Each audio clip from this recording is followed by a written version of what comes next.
Marshall Bliss by Jeffrey C. Wells. www.scrivenarium.net. Read by Cyberbanjo. Alright, maggot! Bellowed Staff Sergeant Thunderous, once of the Equestrian Royal Guard. Today's the day we teach you to use the most deadly weapon in the palace arsenal. Do you know what that is, soldier? With all due respect, sir, said Captain Shining Armor, currently of the Equestrian Royal Guard and in fact the stallion in charge of the entire operation. You're not exactly my drill instructor anymore.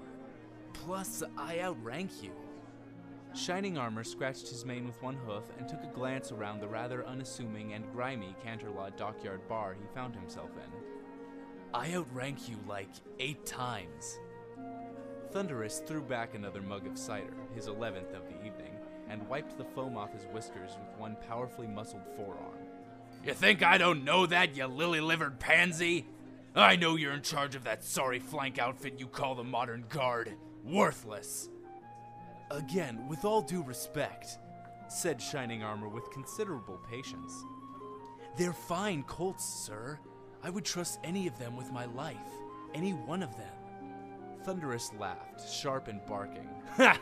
And you think they'd actually be able to save your life if it came to that? I do, said Shining Armor, nodding. Pah! Said Thunderous. They may prance a good prance, but when the chips are down, they're gonna need firepower. More firepower than you've given them. They're well trained with the spear, said Shining Armor, and with all major forms of dessert, up to and including blancmange. I don't think I need to tell you how difficult that is to master. Thunderous shook his shaggy-maned head and belched heroically into his 12th cider. Shining had not even seen him order it. Useless, he said. Okay, said Shining Armor, who remained remarkably game despite the rather unusual and off-putting circumstances. What exactly should I be teaching them to use? Thunderous ran a lazy eye over the crowd, vanished into it, and returned, a blousy-looking purple-hued Pegasus mare in tow. The wife, he said, apparently an introduction. Good evening, Mrs. Thunderous, said Shining Armor with a polite little bow. Please call me Peachy, she said. She shrugged, smiling. Colorblind dame. Okay, said Shining. Peachy Thunderous. Charmed to meet you. Your husband was just about to tell me exactly what style of deadly force I should be training my recruits to use. I did tell you, shouted Thunderous, causing some of the other bar patrons to glance at him and edge away. The wife! Shining Armor blinked. When you said the wife, that was actually the answer to my question? Of course, dunderhead! You want me to teach the Colts under my command to attack the enemy using their spouses? No better weapon in all of Equestria, crowed Thunderous, pulling Peachy close as the mare adopted a winsome little, "Oh, you," expression. This is my wife, the crazed ex-sergeant shouted. There are many like her, but this one's mine. Oh, Thundy, said Peachy, rolling her eyes. Such a flatterer. My wife is my best friend, continued Thunderous, his eyes going a little crazy. She is my life. I must master her as I master my life. I eat with her. I sleep with her. Well, I would hope so, said Shining Armor diplomatically. I mean, I don't think you have to master your wife as such, but the eating and sleeping thing... Hush, maggot, suggested Thunderous. Don't you dare interrupt me in the middle of the Rifleman's creed. Sorry. You had better be, screeched Thunderous. With disciplined use, the wife is the single most powerful weapon at pony disposal.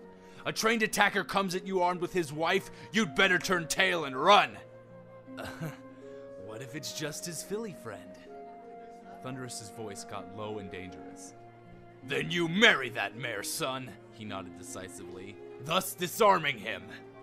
It worked for us, said Peachy, snuggling her husband close. 25 years since he first stole me away from that low-life mugger I was with, and I haven't looked back. Okay, said Shining Armor. How exactly are these hypothetical spouse-based attackers going to be coming at me? How exactly are they weaponizing their brides? Simple, said Thunderous. They're gonna lift them up and toss them at you. Lift them. Lift them! Screamed Thunderous directly into Shining Armor's face. Mark my words, Colt. The day is going to come when you'll need to take your wife up in your hooves, lift her bodily over your head, and chuck her at the enemy. And when that day comes, if you haven't trained, and trained hard, you are going to be in an entire world of hurt. The final darkness will be falling, society will be collapsing to shards all around you, and you'll be lying there in the throes of painful lumbago, utterly unable to finish the job. The job of throwing my wife at the enemy? Yes! Shining Armor backed a step or two away. I'm, not even married, sir, he said. No excuses! Screamed Thunderous. Listen to me now, Armor. When that fateful day arrives, you will remember these words and you will weep, Armor. Weep that you did not heed them. Someday the fate of all Equestria will hang on your ability to treat your wife like a massive projectile. Sir, said Shining Armor, I think you maybe had enough cider for the evening. Aw, don't be like that, said Peachy. I thought he was crazy too. That is, until he used me to decisively end the battle of rushing forward.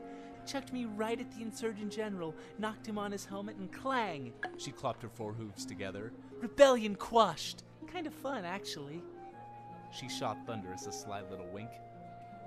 There was a pause. There was no reason that this should be a moment on which the world turned, thought Shining Armor. A chance meeting of an old drill instructor, now obviously quite senile and totally bucking insane. A plan that made no sense whatsoever. A highly dubious version of history that did not gel at all well with the books of military tactics that Shining Armor had rather voraciously devoured at the Academy. But nonetheless, the air seemed to thicken around him as though destiny was pressing down on the three of them with an iron hoof. Shining Armor could not explain it, but the sense of inexplicable, inescapable gravity was clear. What he said here tonight, right now, had the power to shape the future of Equestria. All right, said Shining Armor, feeling destiny lock into place. Show me. You? Said Thunderous, gathering his faithful wife up in his hooves and adopting a little stance. Will not regret this. Many years later, as invading shadows clustered and gathered close to the coronation balcony of the Crystal Citadel, Prince Shining Armor tracked a falling star of bright teal across the poisoned ochre sky, a tiny streak that represented Equestria's final hope for salvation. If some pony could only fly up to it, catch it in her hooves, and snatch it away from the ravenous jaws of the spirit of the ancient and deposed Unicorn King, then the Crystal Empire, and by proxy all of the world, would be preserved. But Cadence was too weak from exertion to execute a proper Pegasus takeoff, and even if his own horn had not been neutralized by dark crystal magic, the falling heart was well out of his telekinetic range. There was indeed only one plan left. He glanced at his beautiful young bride. She glanced back at him. They nodded to one another. I hope you know what you're doing, said Cadence, clambering up onto Shining Armor's back. Everything will be absolutely fine, my dearest, said Shining Armor, flexing his powerful deltoids and quadriceps. And you know why? Why? Shining Armor's face was a mask of beatific confidence. I, he said, trained at the hooves of a master. The, end. Simple, said Thunderous. They're going to lift them up, and they're going to lift them up. I'm okay. Oh. Then you marry that mare, son, he nodded decisively, thus disarming him. You will remember these words, and you will weep, Armor. Weep that you did not heed them. Someday the fate of Equestria will hang on your ability to treat your wife as a massive projectile. I can't say that line. Oh my god, it's too funny.